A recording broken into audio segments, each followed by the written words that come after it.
ఎందుకు ముసలి గుద్దు లేకుండా మాట్లాడుకుంది నేను రహస్యం ఉంది. మైనారిటీస్కి ప్రత్యేక హక్కులు ఇచ్చారన్న భావన ఉన్నది. 2 రకాల మైనారిటీస్, మతం కారణంగా కావచ్చు, భాష కారణంగా కావచ్చు. రాజ్యాంగం ప్రస్తావించింది అల్పసంఖ్యాకులు అంటే మతం కానీ భాష కానీ. ఏం చెప్పారు?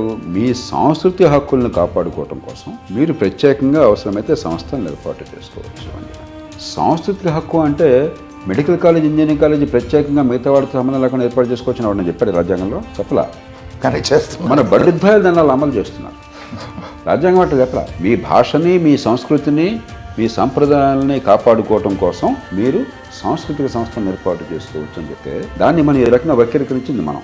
సుప్రీంకోర్టు లాహోటీ చీఫ్ జస్టిస్గా ఉండగా ఈ మాట చెప్పింది, రాజ్యాంగంలో మైనారిటీలకు ప్రత్యేక హక్కులు లేవు. నొక్కి చెప్పారు, మెజారిటీతో పోలిస్తే ఏ రకంగా తక్కువ హక్కులు లేవు అని చెప్పడం కోసం నొక్కి చెప్పారు తప్ప మనం దాన్ని అపార్థం చేసుకున్నామని సుప్రీంకోర్టు 11 మంది న్యాయమూర్తుల ధర్మాసనం చెప్పారు. కాబట్టి ఇది రాజ్యాంగమే తప్పు చేయాలి. ఆనాడున్న పరిస్థితుల్లో నిర్వచనం ఉన్నదా? ఆనాడున్న పరిస్థితుల్లో పాకిస్తాన్ మతం కారణంగా జరిగింది. మనం చేసిన వాదన మతం వేరు, జాతీయత వేరు. కాబట్టి మతం కారణంగా దేశం జరగకూడదు మనం గట్టిగా వాదించాం.